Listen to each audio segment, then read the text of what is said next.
उत्पत्ति 18:14। क्या यहोवा के लिए कोई काम कठिन है? नियत समय में अर्थात वसंत ऋतु में मैं फिर तेरे पास आऊंगा और सारा के पुत्र उत्पन्न होगा। बोल्डली बताता है। यहां पर देखिए, दोनों के दोनों वह बच्चा उत्पन्न करने वाली शक्ति को खो चुका है। बाइबल ऐसे बताती है, कहता कि उसका शरीर मर चुका है और इसका मेंसेस पीरियड खत्म हो गया है। ऐसे भी परमेश्वर स्ट्रांगली बोलता है कि अगले 10 महीने में तेरे घर में बच्चे के रोने की आवाज होगी। कैसे ऐसे बोल्डली बोल पा रहा है? क्योंकि उसका बच्चा उत्पन्न होते वो देख पा रहा है। अब्राहम भी वैसा का वैसा ही देखने लगा और अगले ही साल में बच्चा उत्पन्न हो गया। परमेश्वर के अनुसार कुछ भी नामुमकिन नहीं है। मरियम के पास आकर स्वर्गदूत बोलता है कि तेरा बच्चा उत्पन्न होने वाला। वो पूछती कैसे होगा? बोलते कि परमेश्वर के लिए क्या सब कुछ मुमकिन नामुमकिन है? देखिए लूका 1:37, जो वचन परमेश्वर की ओर से होता है वह प्रभाव रहित नहीं होता। परमेश्वर के लिए कुछ भी नामुमकिन नहीं है।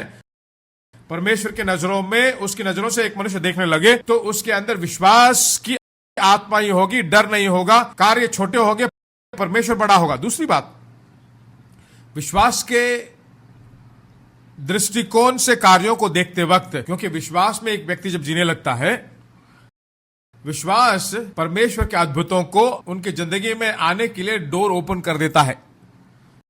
विश्वास परमेश्वर की क्रियाओं को काम करने के लिए डोर ओपन कर देता है। परमेश्वर जिस जिस कार्यों को करना चाहता है, कोई भी मनुष्य उसको विश्वास करने लायक होना चाहिए। जब कोई विश्वास नहीं करता है तो परमेश्वर अपने आप कुछ नहीं करता है। यीशु को इस भूमि में जन्म लेना है, यह परमेश्वर की योजना है कि नहीं? 3 अध्याय में बोला कि तेरे बीज और उसके बीज में शत्रुता उत्पन्न करूंगा। और यीशु को जन्म लेना है, उसको विश्वास करने के लिए एक आदमी की जरूरत है कि नहीं? 2 लोगों को रखा, एक हन्ना और एक सिमियोन। हन्ना और सिमियोन, यीशु जन्म लेगा सदा विश्वास करते रहे, अपेक्षा करते रहे। और सिमियोन की अपेक्षा बहुत ही ज्यादा आवश्यक थी और कह रहा था कि मरने से पहले यीशु को देखकर ही मरूंगा, ऐसी अपेक्षा थी। ऐसा विश्वास नहीं है तो वहां पर डोर ओपन नहीं होगा। एक मनुष्य के अंदर विश्वास है, जो नामुमकिन है वह भी उसके लिए होने लगेगा। परमेश्वर द्वार खोल देगा। यीशु बोलता है ना, हम जानते हैं, जो कोई इस पहाड़ से कहे कि उखड़ जा, समुद्र में जा पड़, और अपने मन में संदेह न करे वरन प्रतीति करे कि जो मैं कहता हूं वही हो जाएगा, तो उसके लिए वही होगा। ये मुमकिन है। इससे पहले अंजीर के पेड़ को श्राप देता है, सीजन का समय नहीं था और वह वहां पर अपेक्षा करता है और फल नहीं है तो श्राप देता है। जो तुम्हारी सफलता के लिए रुकावट बनकर रहा है, कहता है कि उसको उखाड़ कर समुद्र में जाने के लिए बोलोगे तो वह वैसा ही होगा।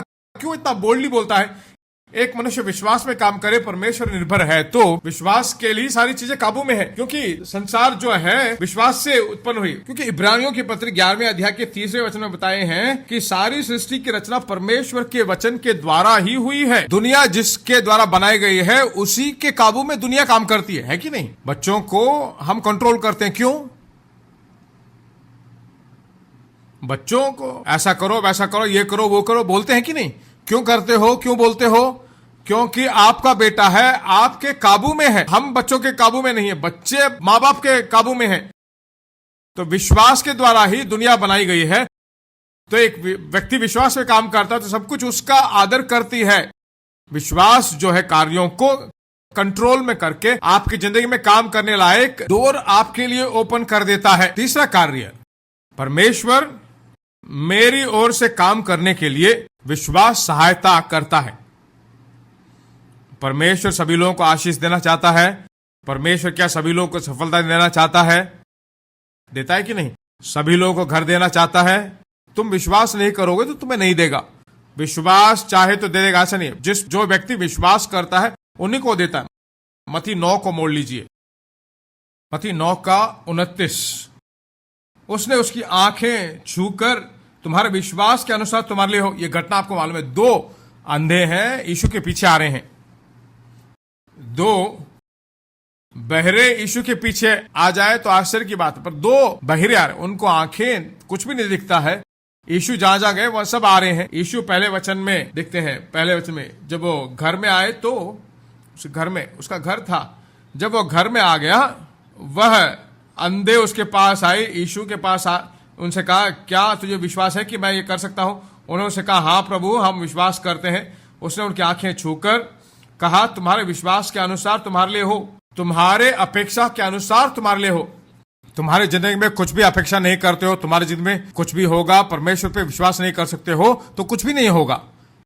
तुम्हारी अपेक्षा जैसी है, तुम्हारा विश्वास जैसा है, उसी के आधार पर परमेश्वर काम कर सकता है। तुम्हारे अपेक्षा से बढ़कर या तुम्हारे विश्वास से बढ़कर वो काम नहीं करेगा। तुम अन्य भाषा बोलना ही नहीं चाहते, क्या तुम्हें अन्य भाषा देगा? निश्चय रूप से नहीं देगा। अन्य भाषा मुझे नहीं चाहिए, अन्य भाषा नहीं चाहिए तो तुम अपनी पूरी आयु में अन्य भाषा नहीं बोल पाओगे। मुंह खोलकर नहीं मांगो, नहीं देगा।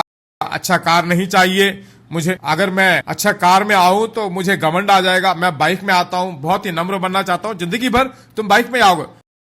मैं तुमको बताता हूं, अपने खुद के घर में रहूंगा तो मुझे घमंड आ जाएगा। तो खुद के घर में अगर रहोगे तो थोड़े दिन में गली में आ जाओगे।